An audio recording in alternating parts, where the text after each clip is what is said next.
Hola, ¿qué tal? Y bienvenidos a Letras Habladas, el podcast oficial de Filosofía en la Red.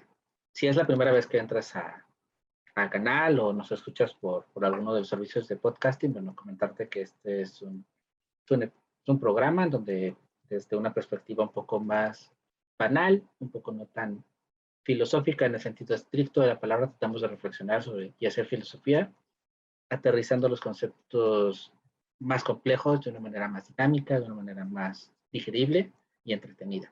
Es un programa que se transmite todos los martes en los diferentes canales de podcast y en YouTube. Y también cada 15 días los sábados tenemos una transmisión en vivo. Y como siempre me acompaña mi co-host, Aranza Sánchez Romero. Aranza, ¿qué tal? ¿Cómo estás? Hola, muy bien, Miguel. ¿Y tú cómo estás? Bien, bien, feliz por una semana más acá en Letras Habladas. Y también, bueno, feliz porque tuvimos recientemente, como comentábamos, un live y nos fue muy, muy bien. Estamos comenzando a leer El mundo de Sofía. Estamos analizando esta obra, pues, de acercamiento a la filosofía y creo que, pues, va bien, ¿no? Creo que la idea funcionó y al parecer, bueno, ha estado gustando y, bueno, no sé si quieras tú ahí compartir algunas de tus impresiones de este live que tuvimos. Sí, como dices, creo que nos animó bastante porque al final, bueno, ya habíamos dicho que era un libro que creíamos que podía valer muchísimo la pena, ¿no? Analizar y también, pues, el hecho de que, como dijiste, tuvimos, eh, pues, un gran recibimiento, ¿no? Con este live, porque al final hubo mucha participación, muchas preguntas, entonces creo que quedamos muy contentos en ese sentido. Y bueno, y les adelantamos también, bueno, la próxima transmisión es este 17 de julio a las 7:30 hora de la Ciudad de México. Igual iremos avisando con tiempo en las diferentes plataformas de redes sociales, los horarios de cada país.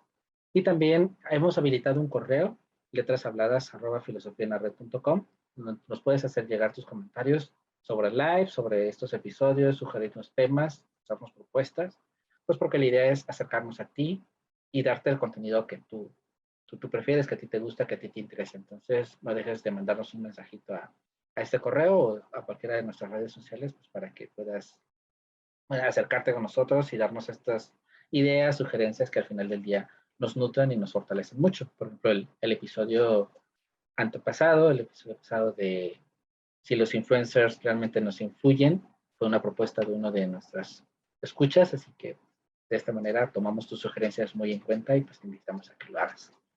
Y bueno, sin más publicidad, sin más este bloque publicitario con el que arrancamos, el día de hoy vamos a entrar de lleno ya al tema.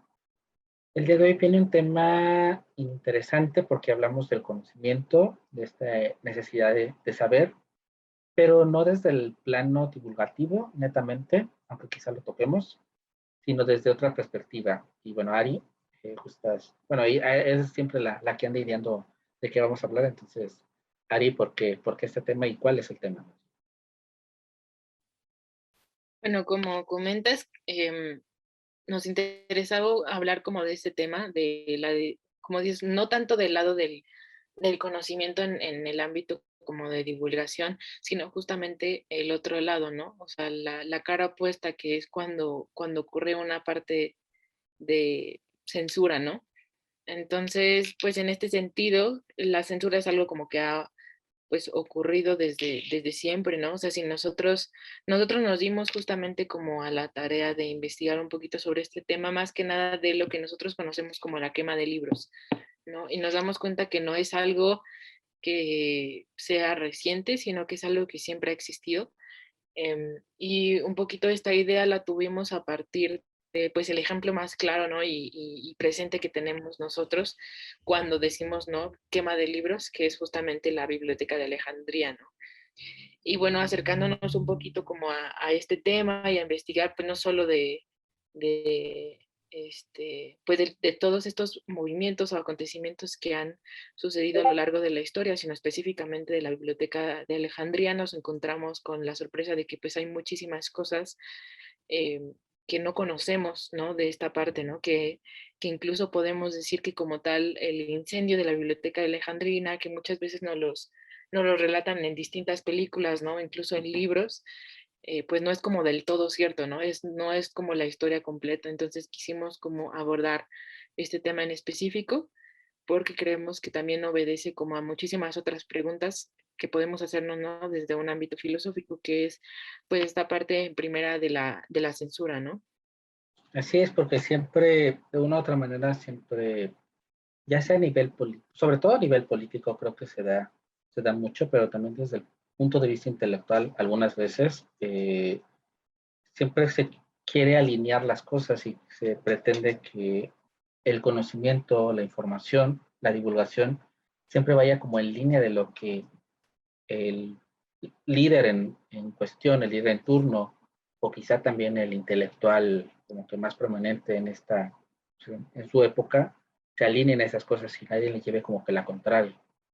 Y es algo delicado porque, bueno, se hablan de muchos aspectos y creo que el principal es, pues este no derecho a réplica, pero sí este derecho a compartir, a reflexionar y al saber que no necesariamente tienes que estar de acuerdo para tener una sana convivencia, ¿no? Y que la crítica, hay una frase que me encanta, y bueno, ahorita metiéndolo en el lado de los políticos, un buen líder o el líder no es alguien que necesita, a un líder no se le aplaude, a un líder se le exige. Y este cambio, esta espera que muchos líderes esperan que se les aplauda en lugar de que se les exija o se les ventile, no les agrada a muchas personas. Y de ahí vienen estas condicionantes, ¿no? Tanto a nivel político netamente como incluso religioso, porque bueno, si nos vamos del lado religioso, creo que uno de los episodios más turbios de la Iglesia Católica en lo particular, pues es esta la llamada Inquisición, la Santa Inquisición, que no es más que nada sino una persecución que se hizo a intelectuales, a teólogos, a personas que opinaban y que opinaban en contra de lo que en ese momento la doctrina lo enseñaba, la doctrina oficial de un imperio o de toda una parte del mundo, en ese lado, la parte de Europa principalmente, primero, era como que lo predominante y alguien que se atreviera a pensar diferente, que se atreviera a decir cosas contrarias a lo que en ese momento decía la autoridad, que en ese momento era pues hermanado rey con iglesia, también sufrían estas persecuciones. Y cómo, no sé tú qué piensas, Ari, pero esta parte de no tener derecho o verte coartado en el derecho a opinar, amén al conocimiento, porque creo que aquí podemos entrar incluso en lo que es la libertad de expresión, que también va muy de la mano con esta quema pues, de libros, de información. ¿Qué tanto pues, es un derecho netamente o es algo que nos inventamos? ¿Cómo ves esta parte? Creo que en esta parte como de la censura, no sé, se me viene mucho a la cabeza una frase de Kant que dice que nosotros vemos en las cosas lo que ponemos en ellas, ¿no? Y entonces, como en este sentido, quizás si nosotros nos adentráramos a investigar por qué es que, pues a lo largo de la historia, ¿no? Este ha sido como un fenómeno común, ¿no? El hecho de censurar y el hecho de limitar a las personas en cuanto a su derecho como a la expresión. em, Quizá obedece al hecho de que en muchas ocasiones nosotros tendemos a creer que nuestra percepción de las cosas es como algo, es la verdad, ¿no?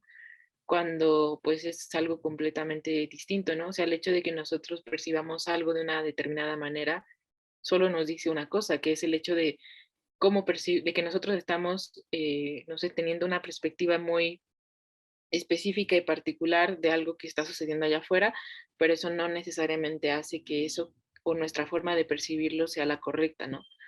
Y creo que, pues al final esta forma de actuar, ¿no? De al final, pues limitar a otros de lo que tengan que decir, pues termina como teniendo como consecuencia esta parte de que al final tenemos, o sea, perdemos mucho conocimiento en el camino, ¿no? O sea, que nos quedamos entonces solo con una determinada perspectiva de algo y terminamos como muy pobres en esa parte del conocimiento. Entonces, pues es algo que quizás no tendemos a ver como de primera, pues sí, como de primera mano, pero al final es lo que pasa, ¿no? Si tú limitas a alguien en cuanto a lo que tenga que decir o lo que tenga que opinar respecto a algo, te estás limitando a ti también, en el sentido de que puedes expandir tu conocimiento y tu forma de ver algo en específico, ¿no? Porque nada ni nadie te garantiza que tu forma de ver algo sea completamente correcta o acertada, ¿no? Así es, y es algo, o sea, complicado por esta parte porque cuando la persona que puede decidir qué es lo que, como que es la versión oficial o qué es lo que línea, creo que entra en este conflicto de su zona de confort y su pérdida de autoridad, porque muchas veces creo que la crítica o el pensar diferente se entiende, se sobreentiende que es cuestionar la autoridad. Y creo que muchas veces, o al menos del lado desde los pensadores, no es tanto un cuestionar la autoridad en el sentido de es correcto o no que estés ahí, sino criticar o cuestionar tu pensar y tu actuar y el cómo lo llevas a cabo. Y quizá ayudarte en esta crítica a darle un giro y a llevar las cosas a una mejor manera, a un mejor cauce. Pero a veces cuando nos critican, nos sentimos ofendidos y sentimos que es hacia nosotros, hacia la persona. Y también roza esta parte, ¿no? Y eso creo que surge mucho, por ejemplo, en los debates de cualquier índole y a veces en los filosóficos, ¿no? En donde trasciendes la idea y agredes a la persona. Y es cuando ya los debates ya se vuelven ya no tan sanos, ya es algo más complejo y es cuando realmente encontrar espacios o personas que puedan debatir y puedan confrontar ideas de una manera sana es complejo porque no sé si sea por la naturaleza humana, pero nos sentimos, cuando transgreden nuestra idea, nuestras ideas, nos sentimos transgredidos en nuestra persona. Y creo que de ahí puede partir mucho el detonante de esta censura, porque esta persona no piensa como yo, entonces me agrede a mí porque me está cuestionando lo que yo creo, mis posturas. Y no nos ponemos a pensar, bueno, agrede nuestra manera de pensar, nuestras ideas, nuestras ideologías, más no nuestra persona como tal. No sé, tú, Ari, bueno, desde el lado de vista a lo mejor intelectual en este conflicto de ideas, de maneras de pensar, cómo lo has visto, cómo has evolucionado en ese sentido. Sí, creo que como dices, o sea, concuerdo mucho en esta parte, ¿no? O sea, al final creo que muchas veces cuando alguien no concuerda necesariamente con nuestra forma de pensar y nos lo hace saber, tendemos inmediatamente como a pensar que es una crítica hacia nuestra persona, ¿no?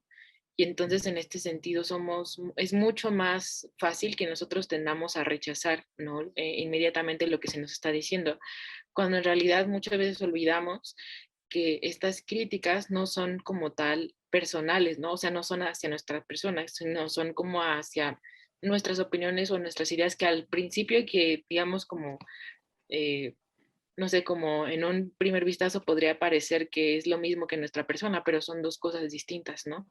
Porque al final nuestras creencias son cosas que podemos cambiar, nuestras opiniones son cosas que cambian, ¿no? Constantemente, ¿no? Incluso de un día para otro, ¿no? Eh, pero en realidad son más, o sea, por el hecho de que nosotros tendemos como a, pues sí, como a pensar que nos están agrediendo a nosotros como personas, pues fácilmente, ¿no? Hacemos como esta, o decidimos inmediatamente como, pues sí, como rechazar y no escuchar tampoco como a esa otra parte, ¿no?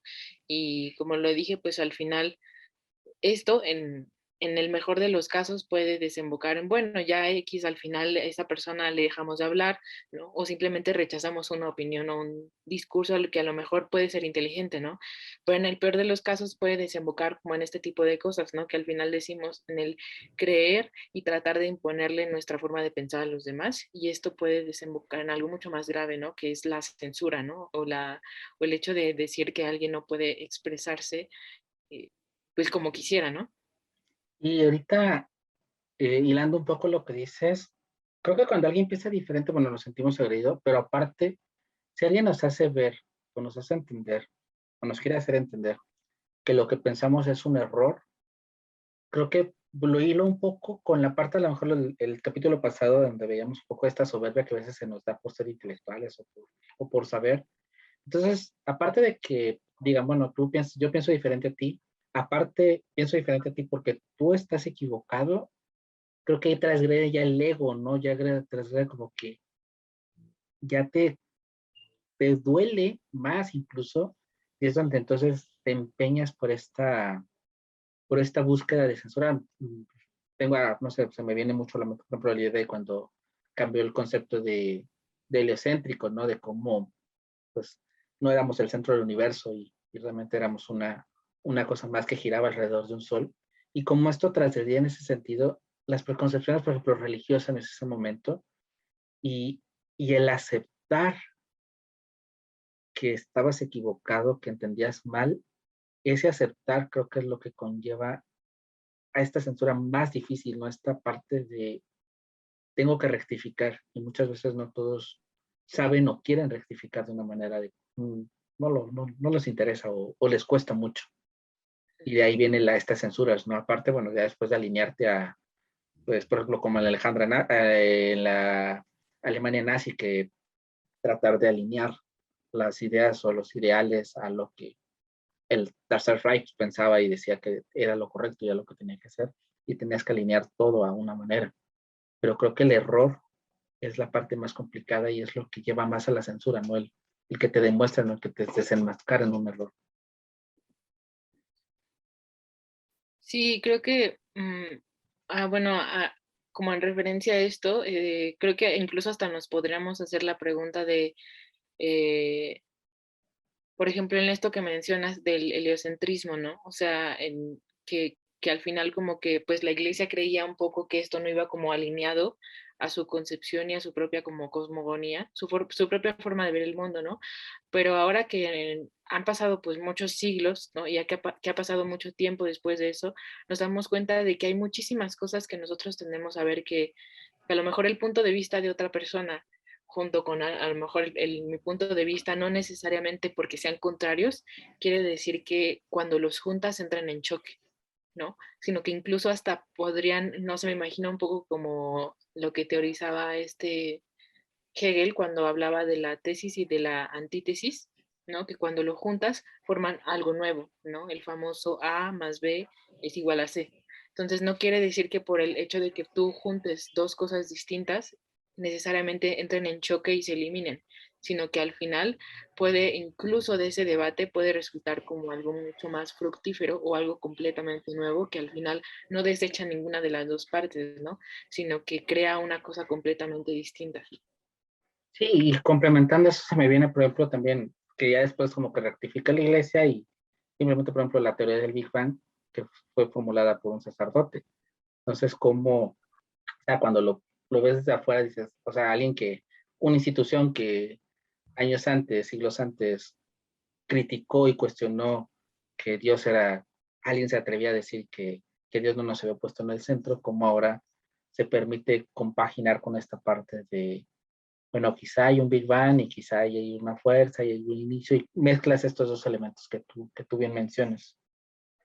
Y algo que, bueno, estamos hablando de esta parte de la censura, de esta parte de la pérdida de conocimiento, pero hay algo también muy detonante que a veces perdemos conocimiento porque censura o, o nos limitan el conocimiento porque nos censuran. Pero también hay veces en donde este conocimiento o este acceso se pierde por accidentes. Por ejemplo, yo le comentaba a Ari cuando preparábamos el episodio, lo más reciente es un incendio en la biblioteca Hager de Sudáfrica, que sucedió en abril de 2021, que perdió mucho acervo y mucho material único e inédito de las culturas africanas. Y es material que no se puede recuperar. Y en este caso no fue censura, en este caso fue un accidente.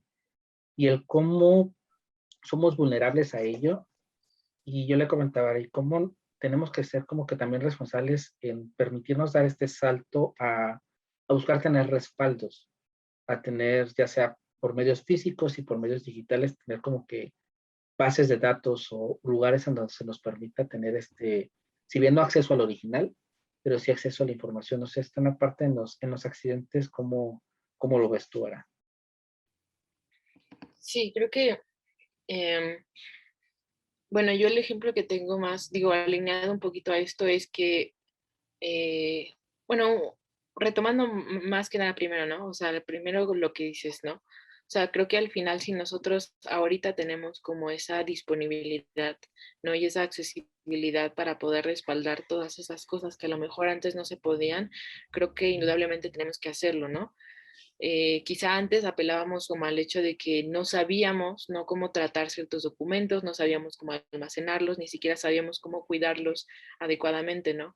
Pero ahora, pues creo que eso ya sería como quedarnos un poco en el pasado, ¿no? Y tratar de y no querer como avanzar hacia lo que tenemos enfrente, ¿no? Porque al final, como tú dices, la tecnología, ya lo hemos dicho en otros episodios, y que es, pues sí puede ser como un arma de doble filo, ¿no? Pero creo que en este sentido puede ser una herramienta muy útil para la preservación, pues, de toda nuestra memoria histórica, ¿no? Entonces, pues, si tenemos evidentemente esos recursos para poder guardar todos esos documentos, porque no estamos hablando solo de papel, y no estamos hablando solo de libros, sino estamos hablando tal cual como tú lo dijiste, sino de todo el acervo cultural, histórico, ¿no?, económico, social de África, ¿no?, en este sentido. Entonces, creo que quedarnos solo con una perspectiva de que solo se pierden cosas o materiales o físicas, pues estaríamos como muy lejos de ver las cosas de manera muy clara y realista, ¿no? Y bueno, respecto a esto también, pues no sé, incluso hasta podemos hacernos la pregunta de cómo ha sido nuestra propia concepción y valoración de, pues, de los libros, tanto de libros como documentos, ¿no?, históricos, pues a lo largo de todo lo que llevamos como humanidad, ¿no? Mencionábamos al principio el ejemplo de la Biblioteca de Alejandría, ¿no? Que ese fue un poco como nuestra inspiración para poder hablar en este episodio, porque investigando un poco de la Biblioteca de Alejandría nos dimos cuenta de que habían muchos mitos respecto a, pues sí, respecto a lo que realmente sucedió con esa biblioteca, ¿no? Y aunque, como dijimos, la quema de libros y de documentos así de importantes ha sido algo característico a lo largo de la humanidad, no fue como tal lo que pasó con la Biblioteca de Alejandría, porque en realidad se llegaron a perder como muchos documentos, y esto lo pueden revisar también en varios libros que han sacado muchísimas, pues tanto historiadores como personas que se han dedicado tal cual a hacer una labor historiográfica, ¿no?, de todos estos acontecimientos. Por ejemplo, se me ocurre un libro que escribió Irene Vallejo que se llama El infinito, em, el infinito con un junco o algo así, la verdad es que no me acuerdo, el infinito en un junco, y habla como justo de toda esta parte de la biblioteca de Alejandría, y al final dice que el hecho de decir que la biblioteca de Alejandría se incendió fue como tal algo para encubrir algo un poquito más delicado y quizás hasta triste, ¿no? Que es el hecho de que no se cuidaron los textos como se deberían, ¿no? Y no se cuidaron como tal los papiros y todos los documentos que tenían ahí, porque al final había mucho desconocimiento respecto a cómo cuidar todo, pues todos esos documentos, ¿no? Entonces, como lo dije, o sea, al final podemos hacernos esta pregunta de, bueno, si realmente esos libros y todos esos documentos históricos hubieran sido valorados en su momento como no solo como cosas materiales, no solo como libros que bueno, al final son importantes, pero no representan como tal las culturas y las tradiciones de un lugar en específico, quizás esos libros o esos documentos estarían hoy también con nosotros, ¿no? Porque nos da un poco la idea de esta psicología que había en ese tiempo respecto a la concepción misma de los libros, ¿no? Que es quizá no había la suficiente valoración de todos estos documentos, ¿no? Y podría parecer algo como muy alejado de la realidad, pero es o sea, al final es como un poco lo que dice Miguel, ¿no? O sea, el hecho de nosotros tener como todas esas herramientas y no poder aprovecharlas, siendo que hoy tenemos esa oportunidad y sabiendo sobre todo que antes no las había, pues creo que demostraría que estamos aprendiendo como muy poco de lo que ocurrió en otras épocas, ¿no? Es- y ahorita que hablas de esto de valorar, no sé si también sea el valorar el hecho de lo que representaba el libro o los documentos en ese momento, el saberlos cuidar y al mismo tiempo el tiempo, ¿no? O sea, valga la redundancia, ¿no? Porque obviamente en esos años la gente se dedicaba a otras cosas y se preocupaba por otras cosas. Y lo rescatábamos un poco y pienso mucho en el capítulo donde hablamos de la Edad Media, de cómo, por mucho que se le agrede a la Iglesia Católica, tiene cosas muy particulares como copywriters, ¿no? Que tenían, en donde los monjes estaban dedicados precisamente a transcribir, a transcribir, a transcribir, y mucho conocimiento que tenemos de la época antigua, de los griegos, pues viene gracias a ellos, o sea, viene gracias a que había gente en el monasterio que no tenía nada mejor que hacer, y se ponía a escribir, y se ponía a transcribir las cosas. Entonces, también creo que aquí trasciende un poco el tiempo, y esto lo hilo, lo del tiempo, porque precisamente, aunque tenemos muchas herramientas de digitalización, a veces pensamos que es infructuoso respaldar cosas del pasado. Se me viene ahorita, hay un proyecto que tiene la revista de Libero de filosofía. De hecho, este jueves sale un episodio con Sandra Loyola, que es la editora ahí del Departamento de Filosofía, de publicaciones del Departamento de Filosofía de Libero. Ella menciona que tienen un proyecto en donde quieren digitalizar toda la revista desde sus inicios. Ellos iniciaron creo que en el 70, si mal no recuerdo, y es una de las revistas más longevas, más antiguas de filosofía en México. Entonces quieren digitalizar todo ese acervo y quieren que tengamos acceso a todas las revistas, a todas las publicaciones desde el número uno. Y obviamente implica un trabajo muy pesado, implica digitalizar obra por obra, tenerlo con cuidado. Y que a priori a lo mejor si, por ejemplo, un editor o alguien llega y dice, bueno, yo quiero digitalizar unas publicaciones que tienen 50 años de historia, y yo implico, tengo que tener un escáner especial, tengo que dedicar a una persona y pagarle a una persona, lo que sea. A lo mejor un director de una institución te va a decir, oye, ¿para qué? O sea, vas a perder el tiempo, vas a hacerme gastar dinero en eso, voy a desperdiciar recursos en mejor generar algo nuevo, en actualizar, en modernizar. Y entonces esta disyuntiva creo que es muy importante porque nos enseña que si bien puede pensarse que es tonto, por usar alguna palabra, perder tiempo rescatando cosas del pasado para que estén disponibles para las actuales generaciones, es todo lo contrario, sino precisamente nos sirve a que no nos pase esto y que si llegara a suceder un incidente en algún lugar, al menos vamos a tener un respaldo digital. Pero no quedarnos con el respaldo digital, porque también lo digital es muy efímero. Los discos, bueno, ahorita los discos duros ya tienen una tecnología de microchip y ya es diferente, pero los discos mecánicos tienden a descomponerse. Incluso los mismos discos de estado sólido también tienen un proceso de desgaste. Entonces, también no quedarnos como que en la parte de digitalizo y ya, sino es respaldar, tener varias copias de seguridad y no quedarnos también con algo que está sucediendo mucho, que muchos lugares están yendo a la nube, pero al final del día la famosa nube pues no está ni en el cielo, es un servidor que es algo físico. Esos servidores son vulnerables a todo lo que puede suceder en un estado físico, sea un desastre natural, sea que se vaya la luz, sean elementos, una descompostura, y también a que normalmente el 80-90% de estos espacios los alquilas. Se los rentas a Google, se los rentas a Amazon, se los rentas a Dropbox, a lugares en donde ellos perfectamente pueden apagar sus servidores y tú te quedas sin acceso a ese contenido. Entonces también es como no, lo digital no suple lo análogo y lo análogo tiene que tener también una base, o sea, no podemos quedarnos con, solo me quedo con lo digital porque al final del día lo digital no es tuyo, se queda y tú lo compartes y tú firmas un acuerdo, aceptas unos términos y condiciones que nunca leemos y en esos términos y condiciones está en que cedes eso de alguna otra manera. Entonces, creo que la digitalización también, o sea, tiene que convivir con lo análogo y enseñarnos a que no es perder el tiempo, pero también enseñarnos a valorarlo, ¿no? Porque creo que es algo muy fuerte que dices que me quedo, ¿no? ¿Cómo no valoramos el pasado? ¿Cómo no lo atesoramos? Creo que también lo habíamos incluso como mencionado, ¿no? O en algún otro episodio, ¿no? Justo esta parte de equilibrar lo digital y equilibrar el mundo físico, ¿no? Lo que podemos tocar y lo que podemos palpar, ¿no? Que era algo que concluíamos también de algún otro episodio, si recuerdo, ¿no? Y también, pues hablando un poco de por qué surge esta como desvalorización de lo antiguo, quizás podríamos incluso hasta remitirnos a esta cultura rápida a la que estamos acostumbrados, ¿no?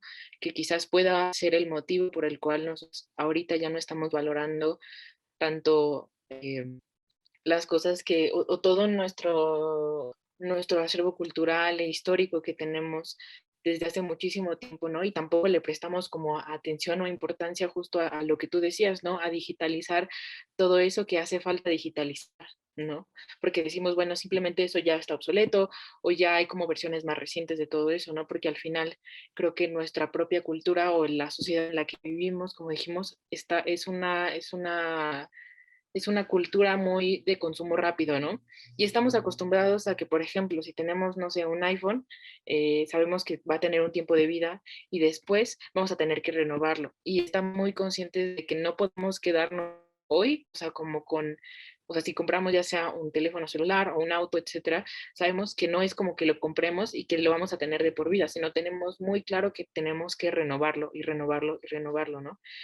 Y bueno, yo creo que eso podría ser como algo que de alguna manera como motiva o estimula el hecho de creer que entonces todo lo que hay detrás o todo lo que de alguna manera ahorita ya no es como tan reciente, no vale la pena como digitalizarlo, ¿no? Para tener como ese archivo o esa memoria que implica mucho más que recuerdos, ¿no? Sino toda una historia y toda una estructura que al final hace que se mantenga en pie lo que tenemos hoy, ¿no?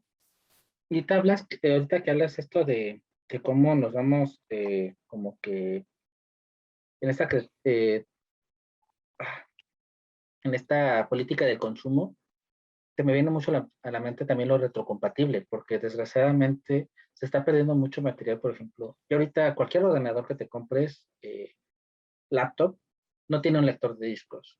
Y hay mucha información, simplemente pienso, no sé si te tocó a ti, pero pienso, por ejemplo, en la enciclopedia en carta, que venían discos.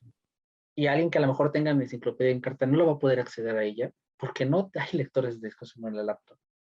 Si te vas a algo más atrás, en discos de 3,5 pulgadas, en floppies, en cosas, en donde ya no salen soportes, ya no se actualizan las cosas.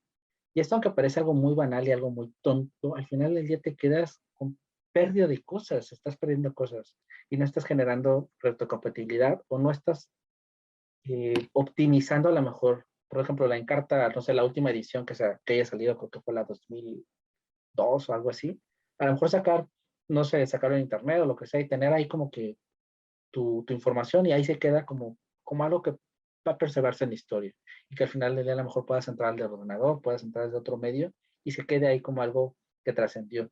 Y toda esta información que hay, que ha sido muy valiosa y que ya está en otros soportes y que no hay una manera de pasarlos. No sé, por ejemplo, las películas, los VHS, a lo mejor a DVD. Hay medios, pero no cualquiera tiene acceso a ellos, se tiene que pagar mucho.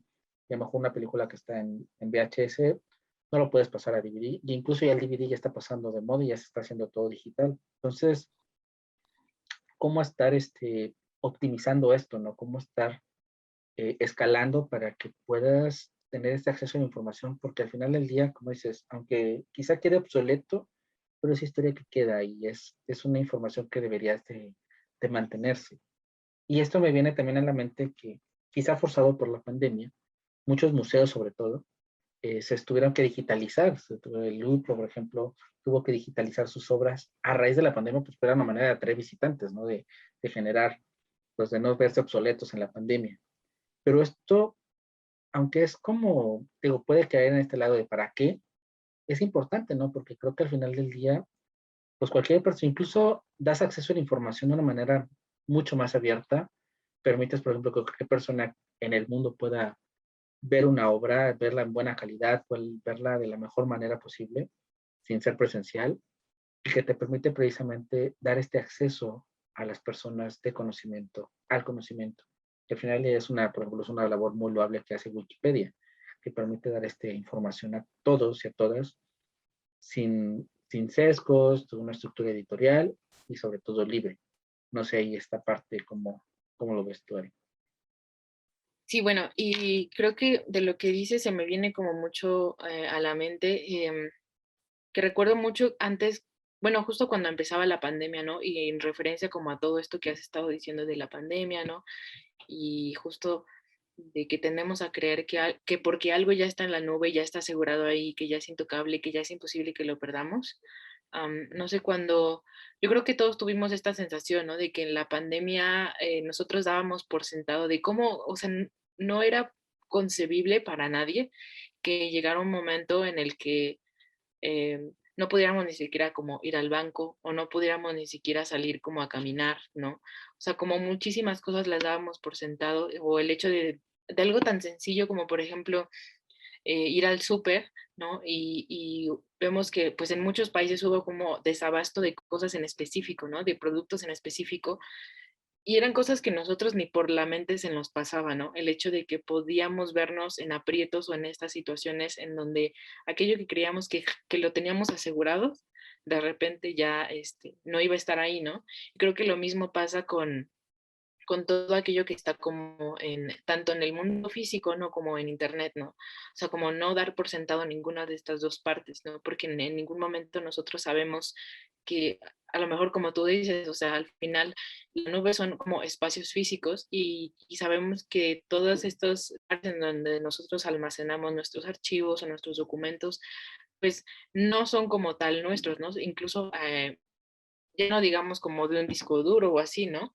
Sino de de las distintas plataformas a las que entramos y donde ahí almacenamos nuestras cosas, pues nada nos garantiza que realmente puedan estar ahí y que puedan quedarse ahí siempre, ¿no? Tan solo lo vemos en cosas muy comunes, ¿no? O sea, los archivos es muy fácil que se puedan llegar a dañar o que de repente ya no abran, ¿no? Entonces, si lo mismo pasó en el mundo, que solamente es lo más asegurado que tenemos, que no nos garantiza como esta otra parte, ¿no? Que es lo que dices, que al final, en algún punto u otro, nosotros ya no tengamos acceso a todo eso digital, ¿no? O de alguna manera lo perdamos por cualquier circunstancia, ¿no? Entonces, pues sería como, pues sí, creo que, pues lo mismo que decías tú hace rato y lo que concluías en otro episodio, ¿no? Que era, pues esta parte de uno no dar como por sentado ninguna de las dos partes, ni lo digital, ni lo análogo, pero y pues tratar como de equilibrar estas dos partes, ¿no? Sí, sin duda, porque, o sea, lo análogo tiene que persistir y tiene que mantenerse porque al final del día no es que lo toque, simplemente es que esté de una manera y el irlo compaginando es lo que te va a dar como que esta parte a que si pasa algún apocalipsis zombie ahí por ahí que alguien se acceda a los servidores, pues vas a perder ese acceso a esa información. Posiblemente que la empresa decida, por ejemplo, hay muchas empresas, sobre todo las que están con sede en Norteamérica, que aunque garantizan la privacidad de tus documentos y todo esto, en dado caso de algún procedimiento judicial, ya poniéndonos muy conspiranoicos, pues pueden brindar esos accesos a las instituciones judiciales, por ejemplo. Y esto raya en el sentido de la privacidad, de todas estas ondas, ¿no? Que quizá a lo mejor un disco duro, alguien que está haciendo algo malo, no le estamos dando ideas, pero alguien que está haciendo lo destruye y pone, ya se destruyó. Y acá no, acá como no es algo tuyo netamente, tú aceptas los términos y se puede decir que tu privacidad también queda ahí violentada, ¿no? En esta parte de la privacidad y todas esas ondas que se manejan también en lo que es que tanto se tiene derecho a que algo que tú subes lo puede ver cualquier persona o no, o sea, esta parte ya más, pues más policíaca. Y algo que me viene mucho a la mente también es, estamos hablando de la preservación, estamos hablando del acceso a la información y del Internet, creo que en particular, desafortunadamente, aunque mucho lo damos por sentado y aunque ya hay un acceso muy amplio de esto, sobre todo lo vimos, por ejemplo, aquí en México, precisamente con la pandemia, no hay un acceso garantizado a nivel país. Muchos niños sufrieron cuando se virtualizaron las clases el tener el acceso al Internet, el tener el acceso a sus clases. Muchas comunidades rurales, muchas comunidades, incluso en la ciudad, en zonas más marginadas de la ciudad, no pudieron tener este acceso. Ya sea el Internet netamente con la conexión más básica y simple que pueden encontrar para poder tener una clase, una conferencia en Zoom, no lo pudieron hacer porque no había este acceso. Y aunque ya es un derecho universal, es un derecho humano ante la ONU, seguimos sin alcanzar este 100%. Sí, del agua no se alcanza, o de la luz no se alcanza, pues mucho menos del Internet, pero cómo es importante pugnar porque se dé ese acceso a Internet. Y algo se me viene mucho en la mente, compartimos el otro día en Instagram una historia de la Fundación BBVA de allá de España, que había, no me acuerdo el nombre de la persona, pero reflexionaban se subió un cortito video, una historia, que decía, bueno, es que entonces, lo que tenemos que sacar también de la mente es que el Internet no es el móvil, porque muchas veces cuando dices, hay que dar acceso a Internet, todo el mundo piensa en que hay que darle un teléfono, hay que permitir que vean Facebook, que vean YouTube, que vean. Y eso no es Internet. Internet es más que estas burbujas, estas empresas. Internet es acceso a la información. Internet es Wikipedia. Internet es poder entrar a un buscador y encontrar archivos, o poder encontrar revistas electrónicas, poder encontrar documentos en PDF. O sea, como que, porque a veces cuando alguien dice, no, es que hay que abrir el Internet al mundo, muchos se quedan como que, ah, sí, les vamos a dar a todo el mundo Facebook o les vamos a dar a todo el mundo YouTube. O también incluso muchas empresas se suben a este barco y están aumentados planes ilimitados en donde, pues sí, te doy el plan para que estés en Facebook todo el tiempo, te doy el plan para que estés en Instagram todo el tiempo. Y eso no es Internet. Internet es más que eso. Y creo que, aunque suene muy político, se tiene que pugnar por ello porque precisamente el Internet nos ha dado estas oportunidades de divulgar el conocimiento de una manera más homogénea, de una manera más abierta, que también tiene que ser regulado porque podemos tomar, por ejemplo, nuestro programa de fake news, en donde está toda esta vertiente también de que es un como salvaje oeste el Internet y donde no hay una regulación netamente y donde se puede correr el riesgo de tener todo tipo de información. Pero creo que el hecho de hablar del acceso a la información tiene que conllevar netamente el acceso al Internet y la necesidad de buscar los medios para que todos y todas, desde cualquier latitud, tengan acceso al Internet. No sé tú cómo ves esta parte y qué experiencia tengas también de ello. Tú con los niños, sobre todo pienso mucho en tus niños de que, bueno, Ari daba o da todavía, creo que das todavía clases a filosofía para niños y bueno, obviamente das ese tipo de lecciones también, este aprendizaje que te queda con esta apertura que se hubo a las clases de Zoom y todo ello. Sí, como dices, pues al final, o sea, Internet es como, pues nuestra principal fuente de información, ¿no? O sea, tan solo hoy para enterarte de las noticias, sobre todo, o sea, como sí se sigue viendo como la televisión y las noticias en sí, pero nuestra principal lugar como en donde podemos consultar es información es en Internet, ¿no? O sea, incluso en los diarios o los periódicos ya han optado muchísimo más por tener como sus plataformas y sacar sus aplicaciones específicas, ¿no? Para que cuando salga una noticia te llegue inmediatamente la notificación, ¿no? De qué está pasando en el mundo o en tu propio país, ¿no? Pero ya está como muy segmentada esa información. Es decir, Internet pues se ha convertido en ese lugar en donde consultas inmediatamente, ¿no? Algo que está pasando en el mundo, ¿no? No vas y o prendes la tele, sino que lo que haces es buscar en Internet porque es la forma más fácil en donde tú puedes consultar como esa información, ¿no?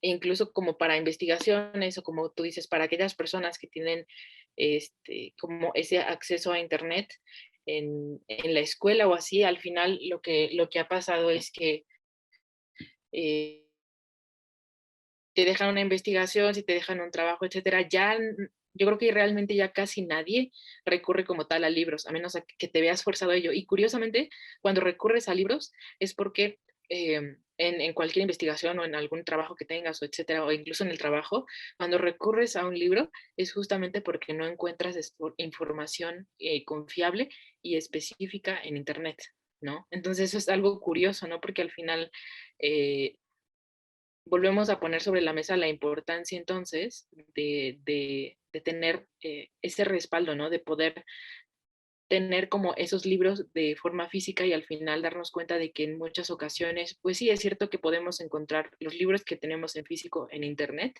pero también hay muchísimas cosas que no están en digital, que están en físico y que son muy necesarias, tanto al grado de que las seguimos utilizando y que las seguimos consultando, ¿no? Y pues esta parte igual, ¿no? Como había dicho, al final, pues Internet, como dices, es como mucho más extenso que pensar en las redes sociales, ¿no? Creo que las redes sociales es una parte mínima, ¿no?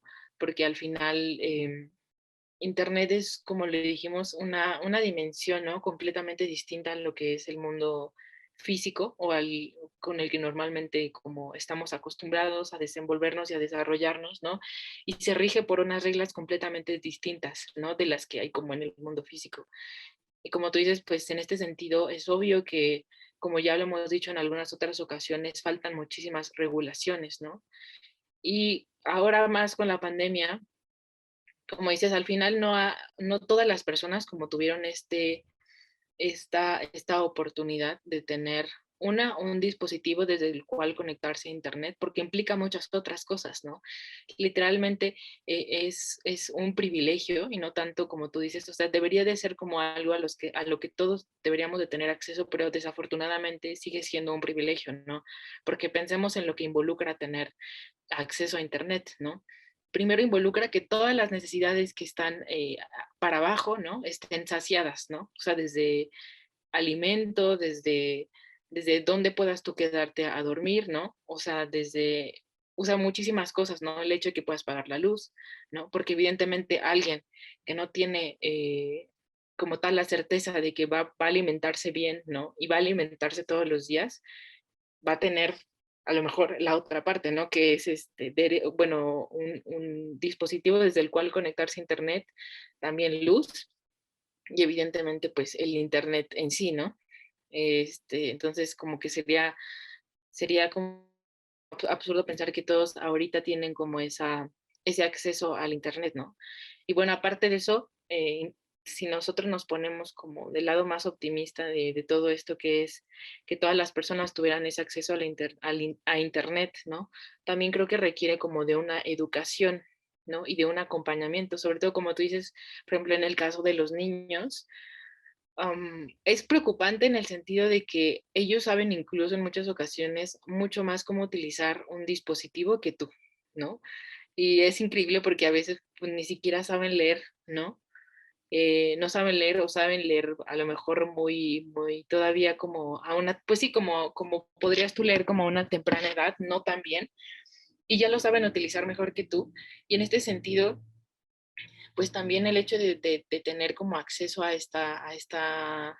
pues al Internet y toda esta información, sí es un privilegio, pero también tiene que llevar, creo yo, como un acompañamiento, ¿no? Y en el caso específico de los niños, ¿no? Porque al final hay muchísima información que puede confundir y que, por ejemplo, nosotros sabemos distinguir a lo mejor qué es una noticia falsa, ¿no? O sea, podemos distinguir las fake news o información delicada, ¿no? O sitios en donde no tenemos que meternos o así, pero para los niños esto es mucho más complicado. Entonces, para ellos el riesgo de lo que ellos pasan el tiempo como en Internet o incluso en redes sociales es mucho más peligroso, ¿no? Entonces, pues, implica mucho, ¿no? A eso voy, como que no tendemos a nada más ver como el lado más light o el lado como más optimista del Internet, pero involucra también evidentemente como muchísimas otras cosas que tenemos que contemplar y específicamente pues de aquella población que es muy joven, ¿no? Que son los niños. Y también pues yo creo que aprovechando eso pues también alentarlos a ellos a que, porque al final pues ellos son como la, la población que tiene ahorita como más esa mente abierta, ¿no? Que está abriéndose como a romper nuevos paradigmas. Creo que ellos son los que también tenemos que nosotros enseñarles, ¿no? Que la importancia de todo lo histórico, ¿no? De todo lo que viene detrás, ¿no? Y que el mundo no es solamente como lo que hay en digital, sino que también es importante contemplar lo que no está en digital y que hay muchísimas cosas que aún faltan, ¿no? De poder regular tanto en lo digital y que, bueno, hay cosas que se tienen como que rescatar, ¿no? Y que tienen que permanecer, como tú dices, como pues sí, en lo digital, pero también es importante que permanezcan en nuestra memoria, ¿no? En nuestras tradiciones y como en nuestra cultura. Ahorita que hablas de los libros y de cuando hacemos investigación, eh, se me viene mucho que desafortunadamente también, pues no hay muchas bibliotecas públicas en Internet, o sea, bibliotecas como tal de que entres y puedas poner, no sé, 100 años de soledad y encuentres el texto ahí. Y eso es triste porque precisamente creo que en esta época ahorita que podemos decir que vamos a poder dividir la historia como que pre y post pandemia o pre y post digitalización forzada, creo que esto podría permitirle a muchas personas ese acceso a la información, de que no te tengas que mover a un lugar.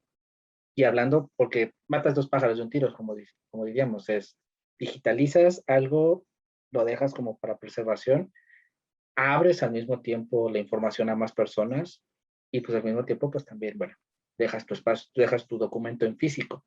Creo que el no permitir, porque hay bibliotecas, hay repositorios de libros, pero regularmente tienes que estar en una universidad y obviamente la universidad paga unas licencias para que tú puedas entrar a verlo, o tienes que tú suscribirte a un servicio en donde tienes que pagar una cantidad específica para poder acceder a ese material. Pero no hay como que simplemente ir a una biblioteca, lo que puede suceder en muchos lugares todavía. Vas a una biblioteca pública, entras y puedes tomar cualquier libro de la estantería y vas y lo consultas. Y no hay acceso todavía en Internet. Y eso es triste porque te limita mucho a muchas cosas, te imposibilita otras tantas. Y pues, o sea, está bien que está el romance de los libros, pero también está la parte donde quizá tú puedas encontrar información, no sé, en España, y tú estás en México, no te vas a mover a España para ir a ver un libro. Y a lo mejor lo puedas consultar desde tu casa, no puedas hacer esa investigación. Entonces creo que abrir ese conocimiento y realmente no popularizarlo, pero sí hacerlo público, creo que sería muy bueno. Al lado de esto, algo complicado también es la parte en donde como sí se hablan muchas virtudes del Internet, sí todo el mundo está apostando por el Internet, pero lo comentábamos, por ejemplo, en una tesis, ¿no? Para hacer una tesis, si publicas, si pones en tus referencias Wikipedia, si pones en tus referencias un blog, si pones en tus referencias incluso algún documento de Internet, no te lo ven como con tan buenos ojos como que te vayas realmente al documento en físico. Y es entonces esta parte de la convivencia, ¿no? De cómo realmente entender que pueden compaginarse los dos mundos y de que Internet hay lugares donde está bien la información y donde puede servir y puede ser tan válida y tan útil como un documento físico, como un libro. O sea, no como que sí se apremia mucho de que hay acceso a la información con Internet, pero al mismo tiempo las academias o los lugares más rígidos lo ven como con ojos como que no es tan factible, como que está bien que lo veas, pero mejor vete a un documento, como que mejor mete lo físico. Y creo que también ahí creo que esto, yo pienso y yo creo que esto va a ir cambiando poco a poco. Ya hay organizaciones, ya hay lugares en donde más o menos se va permitiendo, incluso cuando tú escribes, por ejemplo, si el sitio paga un hosting, si el sitio no es algo como que gratuito, sino se paga un hosting, sí te da ciertos puntajes para tu estatus como investigador, pero aún todavía no se consigue del todo. Entonces creo que es algo que debe de irse paulatinamente, se va a lograr, yo espero, pero al día de hoy lo limita.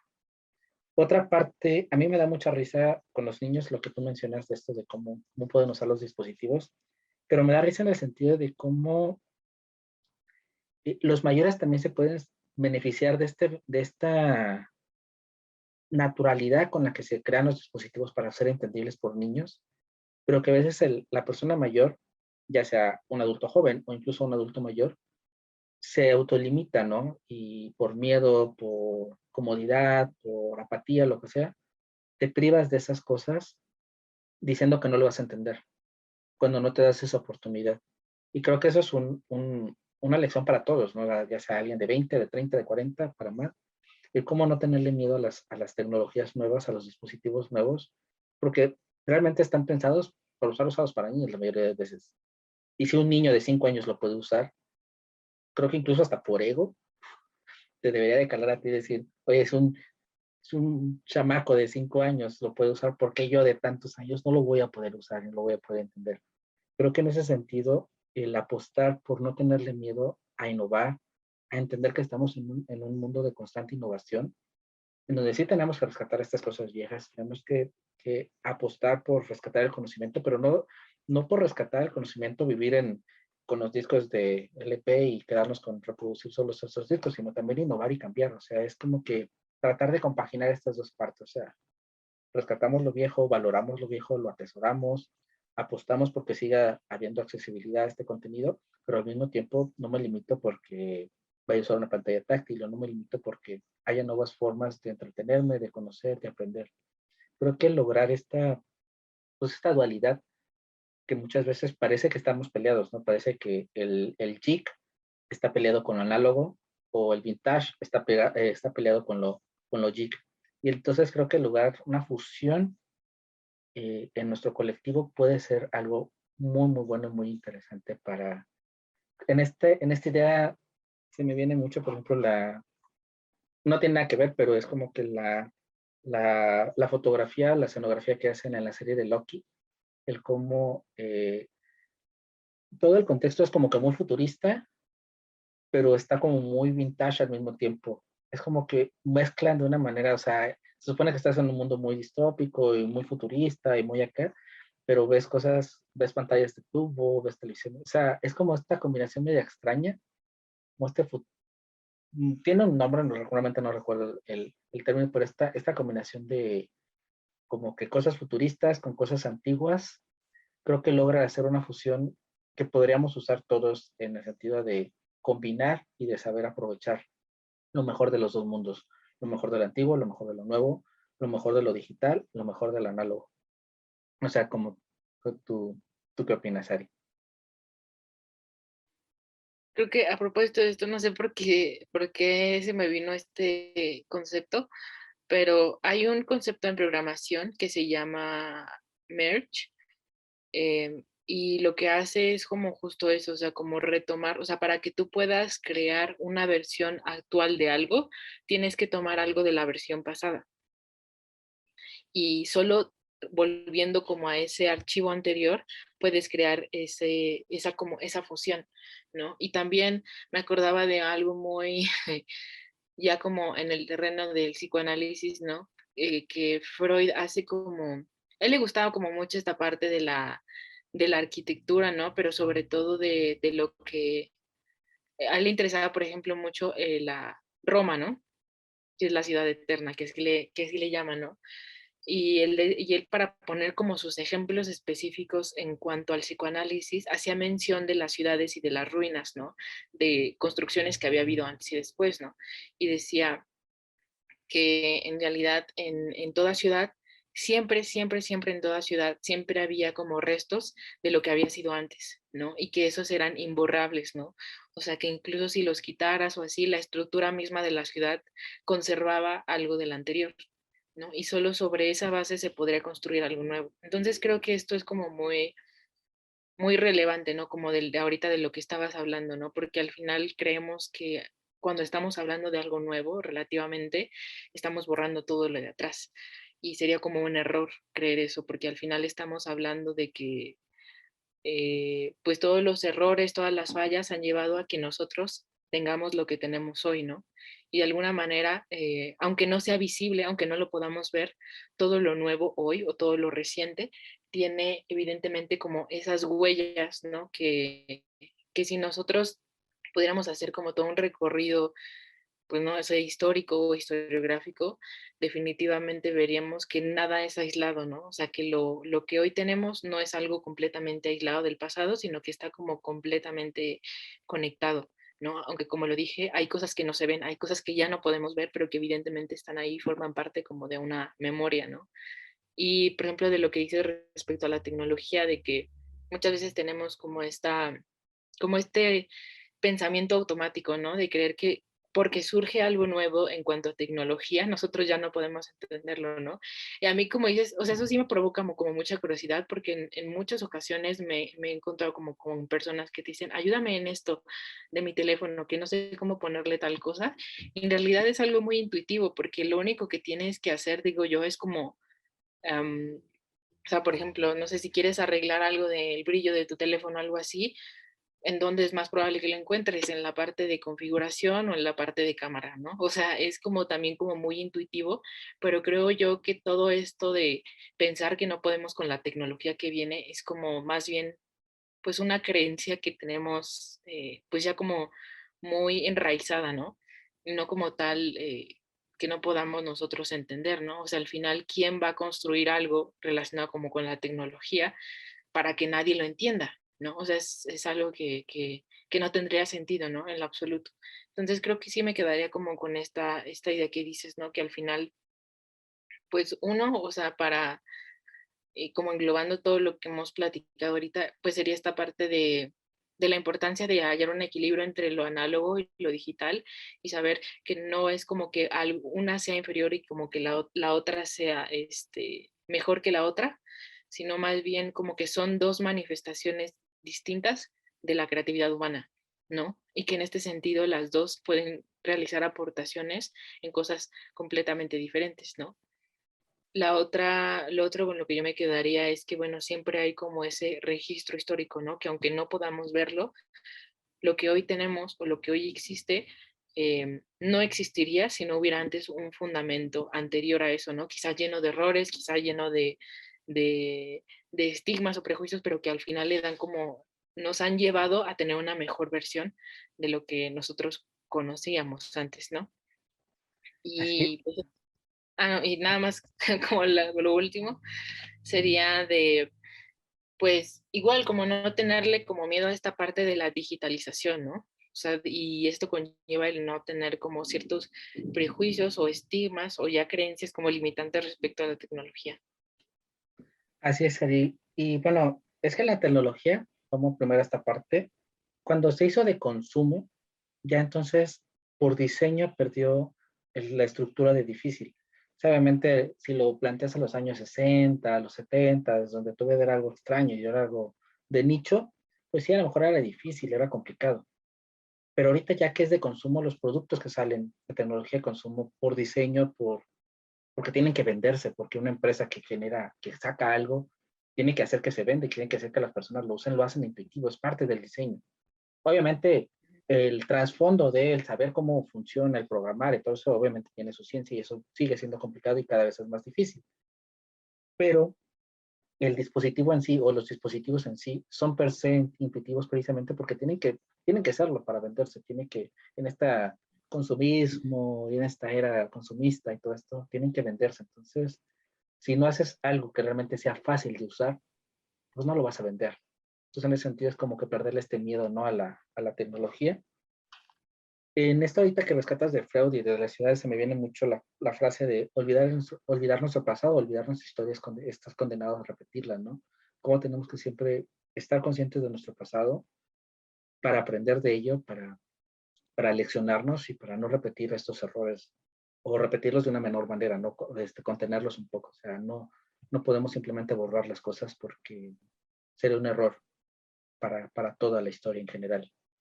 Y en esto también decir, bueno, nosotros no predicamos con el ejemplo, como dirían por ahí, porque, por ejemplo, filosofía en la red parte de esto, ¿no? Cambiamos de plataforma en su momento. En septiembre se hizo un relanzamiento de filosofía en la red, con nuevo diseño, con nueva imagen, con nueva filosofía, con nueva perspectiva, reconstruyendo y mejorando el 99% de filosofía en la red y haciendo quizá una versión, o no haciendo quizá, haciendo una versión diferente de filosofía en la red, pero mantenemos un archivo, de ahí está y tú puedes acceder a él en donde puedes ver toda esa historia y todo ese bagaje, porque precisamente valoramos esto que estamos, o sea, esto no es simplemente decirlo para sonar bonitos y sonar políticamente correctos, sino realmente respetamos esta historia, sabemos que la versión oldie pues tiene varias cosas que a lo mejor no estamos de acuerdo en muchas de ellas, pero al final del día queda ese bagaje y queda pues, este aprendizaje y más que nada a partir de esas ruinas, como diría Fred, reconstruimos y hacemos algo diferente y algo nuevo. Entonces, para que no crean que solo es como que para sonar políticamente correcto, sino realmente tenemos un trasfondo y tenemos algo que con el ejemplo predicamos y demostramos que creemos en esto, en la importancia de la historia, en la importancia del acervo histórico y el cómo eso mismo nos hace una mejor versión, porque precisamente nos potencializa a ser mejores. Y pues, sin más, Ari, como comentamos al inicio, tú eres siempre la que ejecuta las decisiones en cuanto al tema de la siguiente semana, así que, ¿cuál sería el tema de la siguiente semana? Ya para despedir. Bueno, teníamos pensado también un tema muy relevante y un concepto también muy relevante dentro de la filosofía, que incluso si nosotros nos ponemos como muy históricos, podemos remontarlo como tal a Aristóteles, ¿no? Cuando él hablaba de la capacidad de asombro, ¿no? Y de cómo esto está conectado, muy conectado con nuestra capacidad de aprender, ¿no? Y con específicamente la filosofía, ¿no? Entonces, pensando un poco cómo relacionarlo con este tema, este tema con algo, o sea, como actual, que saben que es el compromiso que nosotros tenemos en el podcast, pensamos en una serie de Netflix que se llama Love, Death and Robots y que son capítulos de 10, 15 minutos, quizá máximo, en donde lo que se hace es como plantear distintos escenarios en torno a muchísimos temas como que van más allá de lo cotidiano, ¿no? Es decir, que incitan como a la reflexión. Incluso tenemos un episodio que tomamos de otra serie que se llama Black Mirror y es un poco esta serie como en esta línea, ¿no? Un poco futurista, pero un poco también planteando temas un poquito ya como más existenciales, ¿no? Que nosotros podemos aterrizar y ver como desde distintos puntos de vista, ¿no? Es una serie animada, entonces, eh, pero es una serie definitivamente para adultos, ¿no? Entonces, pues se las recomendamos si es que ustedes quieren revisarlas. Como les dije, los capítulos son muy cortitos y pues la intención es ir conectando algunos episodios de esta serie y analizarlos desde ese concepto, ¿no? Que es el asombro. Así es, vamos ya a entrar a detalle a qué capítulo concreto nos referimos el día que abordemos el tema, pero pues principalmente vamos a estar abordando sobre esta serie que también algo que descubrimos haciendo investigación fue que solo 2 capítulos, ahorita son 2 temporadas, solo 2 capítulos, son 24 en total de las 2 temporadas, solo 2 de los 20, o sea, 22 capítulos de esta serie están basados en cuentos cortos de ciencia ficción. Entonces, tienen un trasfondo muy interesante y hablan de precisamente es como un Black Mirror, esta distopía un poco, incluso podemos meterle 1984, la rebelión de la granja, o sea, cosas de esta onda. Van en ese sentido, en esta estructura, así que pues esperamos que les guste y bueno, ya les comentaremos el episodio en concreto. Y pues de antemano, les agradecerles su paciencia, su tiempo, su permanencia por acá y su preferencia, e invitarlos a este debate que vamos a tener el 17. Bueno, debate. Invitarlos a este episodio en directo que vamos a tener el 17, donde vamos a seguir platicando sobre el mundo de Sofía. Y pues también no se pierdan el próximo episodio de Filo Charlando también, que es este jueves, en donde va a salir Sandra, que les va a platicar, vamos a charlar con ella, charlamos con ella, sobre todo el mundo oscuro del mundo editorial. Es un capítulo muy, muy complejo y muy, muy interesante y muy recomendado para todas las personas que se atreven a mandar documentos a revistas o que les gusta que los publiquen en revistas o cosas así, porque nos va a platicar todo lo que implica ya cuando tú mandas el trabajo a la publicación, todo lo que implica el trabajo que llevan ellos, todo lo que tienen que hacer, todo este proceso es muy técnico, pero lo hacemos muy divertido y es una manera, creo que muy interesante para todos los investigadores y todas las personas que hacen publicaciones, que publican en revistas, de conocer realmente cómo es que evoluciona su trabajo y cómo es que llegan pues, a estas publicaciones con ISSN, con DOI, con todas estas cosas, que al final del día es algo que creo que todos los que estamos en el mundo pues, de las ciencias sociales nos interesa, pero que simplemente nos quedamos con mandar el artículo a la revista fulana y ahí nos lavamos las manos y nos olvidamos. Entonces, Sandra nos va a platicar de todo ello, así que los invitamos a este programa súper especial con la coordinadora editorial de las publicaciones del Libero. Y pues de antemano, Ari, despedirnos y agradecerte una semana más aquí en Letras Habladas. Nos vemos el sábado y pues hasta la próxima, el próximo martes también aquí en YouTube con todos ustedes.